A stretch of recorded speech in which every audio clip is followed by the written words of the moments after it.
जनता आवाज news channel, आवाज जागरूक जनतेचा। माळेगाव कारखाना निवडणुकीत अजित पवार पॅनलचा विजय व्हावा यासाठी अमोल मिटकरी यांनी विठ्ठलाकडे साकडं घातलंय। पुढच्या वर्षी आषाढीची शासकीय महापूजा अजितदादांच्या हस्ते व्हावी अशी भावनाही त्यांनी व्यक्त केली।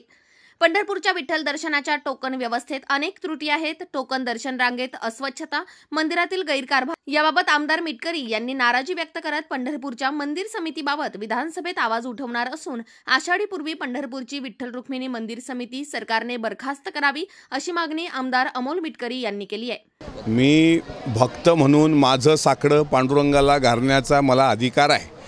मी पांडुरंगाच्या चरणी जो कोणी जातो तो आता हे शेतकरी वर्ग आहे, हे काय मागतात की बाबा आबादानी होऊ दे, ओला दुष्काळ पडू देऊ नको, सुका दुष्काळही पडू देऊ नको, आमचं दूध दुभतं घरानं हे सगळं भरभरून धान्याची रास येऊ दे, हे शेतकऱ्याचं मागणं असतं। तसं मी पण माझं साकडं घातलं आहे।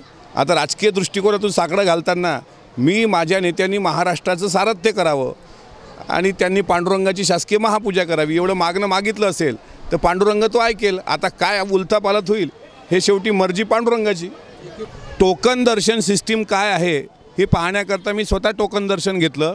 काही दिवसांपूर्वी आमचे सगळे सहकाऱ्यांनी ते टोकन सिस्टीम ऑनलाईन बुकिंग केली। त्यामध्ये काय काय सुविधा आहेत, काय काय अभाव येऊ शकतो, कारण आता आषाढवारी जवळ आलेली आहे। आता 10-12 लाख लोक पंढरपुरात येतील, पण ज्या पद्धतीनं स्वच्छता पाहिजे, ज्या पद्धतीनं तिथं वारकऱ्यांना त्रास होणार नाही याचे, कारण मोठे मोठे टेंडर येतात, मोठा मोठा पैसा संस्थान खर्च करते। वर बघितलं तर अजून जाळं तसंच लागलेलं आहे, वायरी तशाच खुल्ल्या आहेत, म्हणजे कोणाला शॉक लागणार नाही काय नाही याची काळजी तरी घेतल्या गेली। आणि चहा पाण्याची सिस्टीम फक्त एकाच मजल्यावर आहे, तर चहा पाण्याची सिस्टीम हे प्रत्येक वारकऱ्याला कायमस्वरूपी असावी। आणि तिरुपतीच्या धर्तीवर जर आपण टोकन सिस्टीम करतोय तर अजूनही सुविधांचा प्रचंड अभाव आहे। तो अभाव दूर करण्याकरता मी स्वतः विठ्ठल रुक्मिणी मंदिर संस्थान समितीला आता पत्रव्यवहार करणार आहे आणि अधिवेशन तोंडावर आहे। त्यामुळे वारकऱ्यांची कुठं गैरसोय होऊ नये।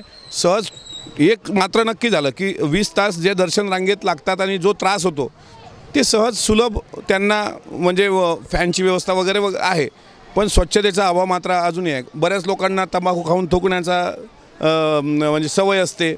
तिथं स्वच्छतेसाठी लेबर, चतुर्श्रेणी कर्मचारी जास्तीत जास्त असावे, कुठेही त्यांची गैरसोय होऊ नये याकरता संस्थांनी पण काळजी घ्यावी। टोकन व्यवस्थेची सिस्टीम चांगली आहे। मी माझ्या सहकुटुंब दर्शन रांगेतूनच पांडुरंगाचं प्रामाणिकपणे दर्शन घेतलं।